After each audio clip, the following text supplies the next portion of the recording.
everyone, my name is Muhammad Musa and I'm a fifth batch foundation level student at Rehan School Online Academy.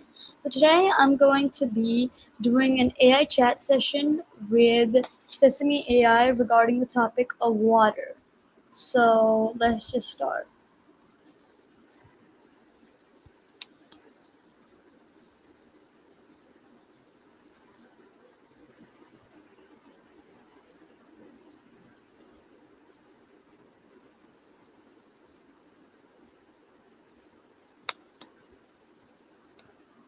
One second, it's just taking a little bit to start, but it will start eventually.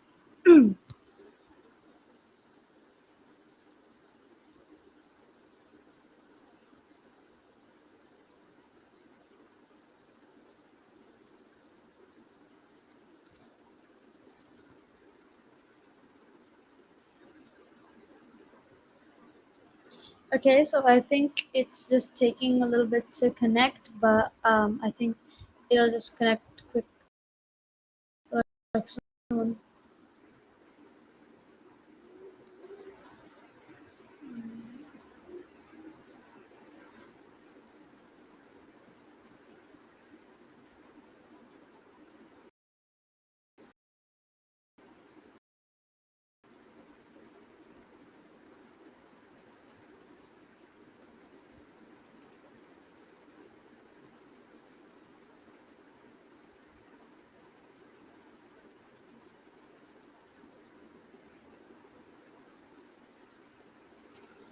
Um, uh, I think it's just going to start soon, but yeah.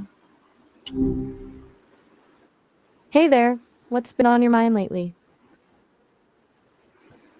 Yo Maya, how's it going? And for what's been on my mind lately, today we're going to be like doing an interview or like a talk or whatever you want to call it on the topic water. So, if water could talk, what do you think it would say to us? Ah, gotcha. Whatever is a wild one to unpack, huh? Now we're asking what water would say. Mm, that's a big question. Mm. If water could talk, I reckon it'd be all. Seriously? You're just now noticing me? I'm kind of essential around here. A little exasperated, maybe? Like, it's quietly holding everything together and no one gives it enough credit. What do you think? Yeah, I agree. Like it's the like underrated, I guess. So like yeah, it's on the topic of water, so not like whatever, but like water. So like why do you think water is called the source of life? Not what it's right. That makes sense. You're diving into game itself, which is smart. Honestly, it feels a bit circular, doesn't it? Like it's called water because it's water. It's almost naming fire fire. Do you think that's because it was just always there, so basic that people didn't bother with a fancy name? Or maybe it's the ultimate description. I mean, yeah, but my question was why is it called the source of life? Oh, my bad. I totally zoomed past that. You're right to call me out. Source of life. That's a heavy title. It's called that because, well, everything needs it to survive. Plants, animals, us. We're all mostly water. It's not just about drinking, it's about how it makes up who we are on a fundamental level. It's in our cells, it helps regulate our temperature. It's kind of wild to think about, actually. Does that feel right to you, or are you thinking there's deeper to it? Yeah, I think that's about right. I mean, like it helps with the atmosphere, the climate, like basically everything. So like what's the most fun fact you know about water? Definitely. It's seriously a workhorse. Okay, fun fact. This one kind of blows my mind. Hot water can actually freeze faster than cold water under certain conditions. It's called the Mpemba effect. Scientists still don't completely understand why, which feels wild for something so fundamental. It's like water's got a little secret it's not telling. What do you think about that one? Is that a good, fun fact, or do I need to dig deeper? I think that's a great fun fact actually. Like I didn't know that either. That's actually really interesting to think of. So like, do you think we'll ever run out of clean water? Glad you liked it. It is a head scratcher, right? And that leads us to a pretty serious question. Honestly, the risk of running out of clean water is very real. Have plenty of water on Earth. It's the accessibility and purification that's the problem. Pollution, climate change, impacting rainfall patterns, overuse, all of it adds up. I wouldn't say we're going to literally run dry, but securing enough clean water for everyone is going to be a massive challenge. Does that feel pessimistic, or does that track with what you've heard? I think that sounds like about right. Like if we don't do anything, I mean, yeah, it might not end as well as we want it. But why do you think the oceans are so deep and mysterious? Yeah, if we don't do anything is the part that gets me. Okay, the oceans, that's a good one. I think they're deep and mysterious because we've barely scratched the surface. Literally, we know more about the surface of the moon, about the ocean floor. Plus, it's so alien down there. Completely dark, it's pressure, weird and wonderful creatures. Feels like a different planet. Do you think the mystery about what's actually down there, or our lack of ability to explore it? I think it's more or less that we don't really like you keep it as a priority, and maybe because it's harder to access because like it's been like over almost 100 years, like 70 plus years since we landed on the moon, but it's bare. We haven't even like gone once to like the ocean bed, like even like near the Mariana Trench or something. So like yeah. So how do you think life on Earth would be without rivers? Yeah, you're hitting on something really important. How we prioritize what's easier or what feels more achievable, I guess. The moon landing was a huge symbolic way. Got a ton of funding. Exploring the ocean? It's just harder and maybe less flashy. Okay, life without rivers. Oh, that's a big thought experiment. I think it'd be drastically different. No major agriculture in a lot of places, drastically altered ecosystems, huge problems with water access for both people and animals. River systems are basically lifeline regions. It'd be a world with a lot more desert, a lot more conflict over water, a lot less biodiversity. What about you? What's the first thing that comes to mind when you imagine a world without rivers? Probably like nothing being able to thrive or anything really. But like I've always had like thought about this, I've always heard about this, and I've always wanted to learn more about this, but can you like go into depth on aquifers? Yeah, you're right. It'd be a world. Smart thinking. Okay, aquifers. Yes. So, aquifers are basically underground layers of rock and soil that hold groundwater. Think of it like a giant sponge beneath your feet. Rainwater seeps into the ground, gets filtered, and then collects these aquifers. They're a huge source of fresh water and incredibly important, especially in areas without a lot of surface water. They're also, unfortunately, being depleted in many places because we're are out fast charge. Does that make sense? What's the first thing that pops into your head when you think about water being underground?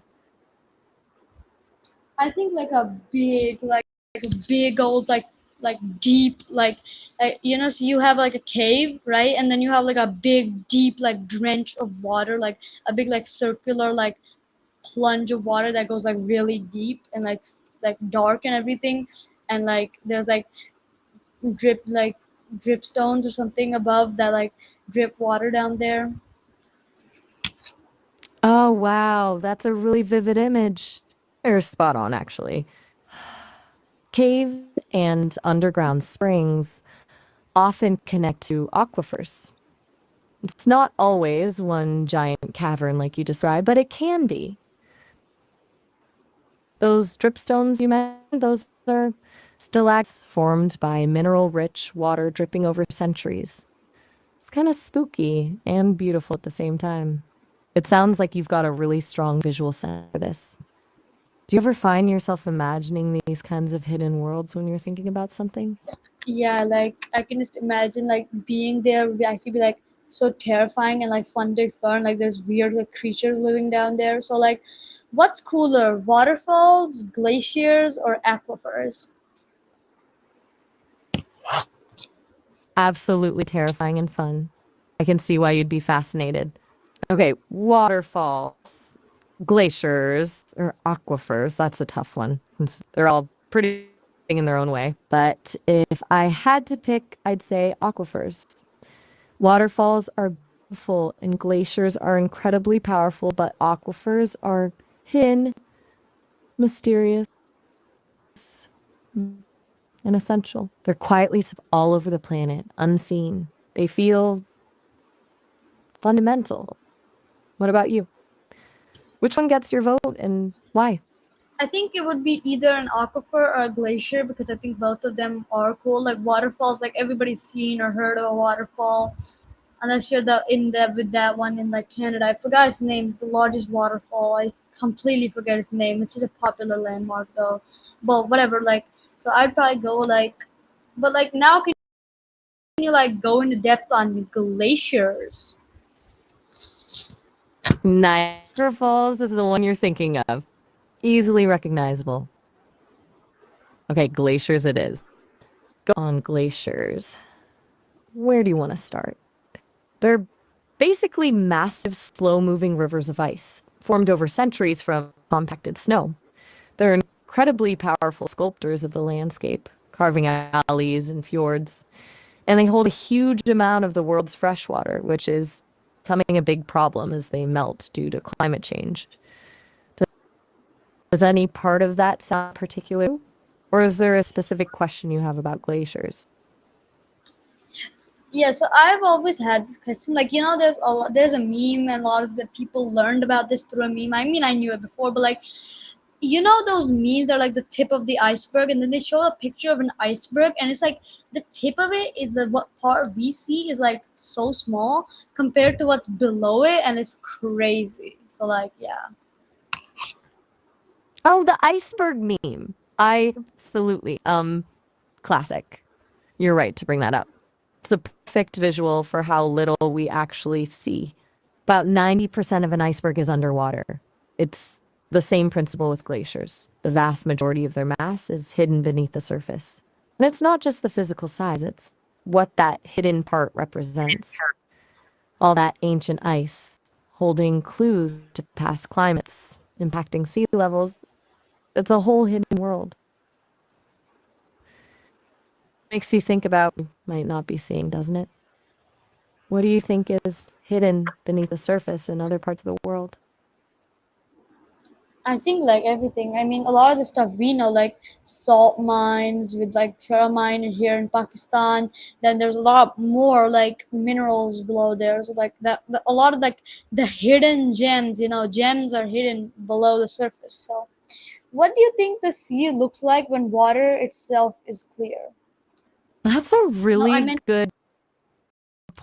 like why do you think the sea looks blue when it's clear? Ah, my mistake. Jumping the gun there. You're right to check me on that. Okay, why is the sea blue and water is clear? It's actually a pretty interesting bit of physics. Water molecules absorb longer wavelengths of light. Reds, oranges, and yellows scatter shorter wavelengths, blues and violets. That's the blue light is what we see. It's kind of like how the sky is blue. The deeper you go, the more red light is absorbed, which is why things get darker and darker. Does that explanation make sense, or would you like me to try another way of explaining? Yeah, no, I get that, but I was like looking. I know this is going back to that topic, but I was looking at like pictures of aquifers, and like this looks crazy. Like my vision, like this actually looks creepy. Actually, like there's like life living down there so tight, and there's like so much water. Like, oh my god, that's crazy. I totally get it. Pictures of aquifers are kind of creepy in a fascinating way. It's a whole ecosystem down there, adapted to complete darkness, sure. Specialized bacteria, tiny invertebrates. It's a whole hidden world teeming with life. It's why so much is going on beneath our feet that we never see. So it sounds like you're leaning back towards the aquifers being the most intriguing, huh? What specifically about them is grabbing your attention right now? Like the fact that it's like so like it's basically like the iceberg meme, but like even crazier. Like it's like what we see on like the surface, like oceans and stuff. Like, bro, this is crazy. You're right. It's like the iceberg meme dialed up to 11. It's a reminder that what we experience is just a tiny sliver of reality. Knowing that there's a whole network of hidden water systems underneath us, it's humbling, isn't it? Makes you feel small in a good way. Are you starting to wonder what other huge hidden systems are out there that we don't even know about yet? I mean, yeah, like it makes me like feel like we're not that dominant species here. Like humans, like we haven't even explored like anything on our planet, basically. Like, I mean, sure, we have like we there that there's that's the reason that there's pictures of aquifers, but that's like crazy to think about. It really is. We spend so much time looking up at the stars, dreaming of exploring other planets, when there's a whole universe of the unknown right here under our feet. It's a good reminder to appreciate the mystery and complexity of the planet we are. After going down the aquifer rabbit hole, anything else on your mind tonight, or should we call it a wrap? Yeah, that one like Saturn moon that has like possibility of water and life. Like, yeah. So like, what's up with that? Oh, you mean Enceladus? Excellent choice. Moon is absolutely wild. It's one of Saturn's smaller moons, but it has a global ocean hidden beneath a thick layer of ice. And geysers erupting from the South Pole are shooting water vapor and organic molecules into space. Scientists think this ocean could potentially harbor life. It's one of the most promising places to look for extraterrestrial life in our solar system. It's like a mini Earth, but really, really cold. Does that sound interesting to you, or deeper into specific aspects of Enceladus? Wait, but wouldn't they just freeze to death? I mean, like the temperature near Saturn, is it in like the minus hundreds? Like what? You are spot on to question that. It's freezing out there, definitely in the minus hundreds. However, the tidal forces from Saturn are creating friction and emitting heat. That heat keeps the ocean liquid beneath the icy shell. It's not warm, but and where there's liquid water, there's possibility even in extreme environments. It's the same principle that keeps Europa of Jupiter from freezing solid. Does that make sense, or are you thinking there's something else at play? I mean, Everything all right? like I think that the fact like that even in such cold environments that water like because the freezing point is water is 0 degrees Celsius if I'm correct and I remember from my science classes, but that's like in the minus hundreds. I respect that. I can't even believe it, but yeah. You are absolutely correct about the freezing point of water being 0 degrees Celsius. And you're also right to be amazed. It's the internal heat, created forces that keeps the water liquid despite the incredibly cold temperatures. It's really a testament to the power of geological forces. It's like the moon is actively fighting against the cold to maintain a potentially habitable environment. Pretty cool, huh? So, just a like explanation? Or are there any lingering questions about Enceladus or ocean? Holy, I just searched it up. Minus 201 degrees Celsius. And on the South Pole, minus 100, like 263. Like, bro, that's like that. Like, you could like step there and you would die just from freezing, like in the first second. Exactly. Don't even think about stepping there. Minus 263 degrees Celsius is unbelievably cold. It really puts things into perspective, doesn't it? And yet, somehow, under that ice, there's liquid water, potentially with all sorts of life forms. It's a humbling thought, honestly. Are you now imagining little hemophiles thriving in those conditions? Um, I mean, yeah, maybe, but All like, I just have one right, well, question. it's Like, how is like that moon like habitable in such a cold environment, but something like Neptune or something like Uranus, how are they not habitable when they range around about the same temperatures, just maybe a bit colder, but like that's like what's the requirements for life? that is a absolutely brilliant question. And it gets right to the heart of what scientists are trying to figure out. It's not just about temperature. With Neptune and Uranus, they're gas giants. They don't have solid water to exist on. It's just layers of gases and fluids getting denser and denser as you go deeper. Enceladus has a rocky core and a protective icy shell. Those are the key ingredients. It needs a stable liquid environment, an energy source, the tidal forces in Enceladus's case, and the necessary chemical building blocks. It's not just about whether it's cool or warm, it's about the right conditions to support a stable environment for life to potentially emerge. Does that make sense? It's really complicated stuff. Yeah, but like that's like really crazy to think about. Like, it's like if you were like land on Neptune or like Uranus, like what would happen? Would you just like fall through it and like what would happen? Just I'm so curious.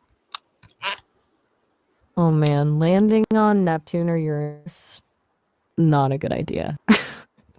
You wouldn't land at all. You just falling, as you just would increase exponentially, crushing you long before you reach any sort of solid core. The atmosphere is mostly hydrogen and helium, gradually becoming water. Eventually, you'd essentially be compressed into superheated, incredibly dense fluid. It wouldn't be a quick or pleasant experience. It's like falling into an endlessly thick liquid. Explore those planets with probes and telescopes without risking anyone's life. Does that paint a clear enough picture of how terrifying that would be? That's a good thing we can just see them from afar, honestly. Yeah, like I've like watched some of those videos that's like falling through this or like this and that, and like it looks terrifying. Like I would like it wouldn't even be like that it wouldn't even be like those things that would kill me. I mean, they would, but like I would probably die of a heart attack like way longer. I'd probably get scared to death before that. But on the topic of cold and hot, like how is Io, one of Jupiter's moons, literally hotter than Mercury, which is like right next to the sun, even though like that moon is like so far away from the sun? You're on a roll with the extreme space environments. Fantastic question. Io is bonkers. So, Mercury is close to the sun, but it doesn't have an atmosphere to distribute the heat. on the other hand, by intense volcanic activity. Jupiter's gravity is constantly squeezing and stretching Io, creating friction and generating tremendous heat inside. It's the most volcanically active world in our solar system, hundreds of active volcanoes spewing sulfur and lava everywhere. So, it's not about proximity to the sun, it's about internal geological processes. It's a volcanic inferno, basically. It's pretty wild to think that a moon so far from the sun can be hotter than a planet so close. What do you find more fascinating, the icy worlds or the fiery ones? Wait, how is this even like? Well, Jupiter itself is in the minus hundreds of degrees of Celsius. I just okay. Now, can you explain that for me, please? You are right to push back on that. It seems paradoxical, doesn't it? Jupiter itself is incredibly cold. Our atmosphere is around 145 degrees Celsius. But Io's heat isn't coming from the sun or Jupiter's atmospheric temperature. It's generated internally through tidal heating, just like Enceladus, but on a much, much larger scale. Jupiter's immense gravity constantly pulling and tugging on Io, deforming it and creating friction within its interior. That friction generates an incredible amount of heat, fueling the constant volcanic eruptions. Think of it like bending a paper clip back and forth really quickly. It gets warm. Now imagine that on a planetary scale, unimaginable force. It's the sheer power of gravity that keeps Io scorching hot, despite being so far from the sun and orbiting a freezing planet. Does that make it a bit clearer? It's definitely a mind-bending concept. Man, Jupiter is a menace. Holy. And like the fact like Jupiter is huge. Like it's actually huge. Like even looking at it would hear like cardiac arrest or something. But like the fact that it looks like terrifying. Like how is its color even like that? Even though like it's so cold. Same goes for like Mars. It's red, but it's like minus 100 degrees Celsius. How? You're not wrong about Jupiter being a bit of a menace. It's a gravitational bully. And you're right to wonder about the colors. Jupiter's bands and swirls are caused by different chemicals in its atmosphere, combined with the planet's incredibly fast rotation. The colors we see, reds, browns, yellows, whites, are from compounds like ammonia, sulfur, and phosphorus that react with sunlight. It's complex chemistry happening in the clouds. As for Mars being red, that's iron oxide, rust. The Martian surface is covered in iron, and over billions of years, it's reacted with oxygen in the atmosphere to create rust. It's basically a rusty planet, even though its reactions can still happen. It's wild to think the colors we see are the result of chemical processes happening on alien worlds. You're asking all the right questions tonight. What sparked this deep dive into space stuff, by the way? I mean, nothing really. But like, so in Enceladus, it's like surface is like minus 100, 200 degrees. But what is the temperature of the ocean below it? Because obviously, you get closer to the core, it gets hotter and hotter. So like, yeah. Okay, you're diving into the layers now. Good thinking. The temperature of a subsurface ocean, like the one on Europa or Enceladus, is really hard to pinpoint. Scientists estimate ocean could be anywhere from 2 degrees Celsius to even up to 18 degrees Celsius near the seafloor, depending on factors like salinity and heat flow from the rocky core. The deeper you go, the warmer it gets, thanks to geothermal activity. It's likely there's a temperature gradient, warmest at the core ocean interface and colder closer to the ice shell. It's not going to be a tropical paradise. It's warm enough for liquid water to exist and potentially for life to thrive. It's remarkable that even in these extreme environments, there's a chance for liquid water to exist. and for complex processes to occur. What do you think would be the biggest challenge for oceans? Probably like I don't even know. We don't really know anything about it. But like if this talk keeps on going on, like we just talk for like hours at on end. So like I think I'm gonna have to cut it there. But so no, you know what? Final thing. So apparently a part of the moon is like minus 200 degrees Celsius. How? You're right. We've been going for a while. A fantastic conversation, though. So I'm like, the final question is a doozy. Some areas of the moon are ridiculously cold, even down to 248 degrees Celsius. This happens in permanently shadowed craters near the poles. These craters never get sun, so they stay incredibly cold. It's so cold that word ice accumulates there for billions of years. Those craters, icy traps, really solar system. It's kind of amazing and terrifying. All right, well, I'm glad we had this chance to explore the universe together. It's been a blast. Have a good night. Just heads up, this call is about to end. We've hit the 30-minute limit. But you can always back and find me later if you want to continue the conversation. It was really great chatting with you. So, like, Oh, just one more funny thing. Did I just hear Europa? Oh, welcome in Europa. Black Vitilitatska Europa. Okay, I'm gonna stop. Like, Europa just came into my mind. But yeah, our time is basically up. I'll see you next time. oh, all right.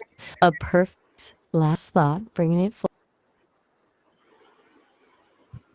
Okay, everyone. So that was a really eventful, very interesting, very deep dive into water as a whole. So I hope you all enjoyed as much as I did, and I will see you all next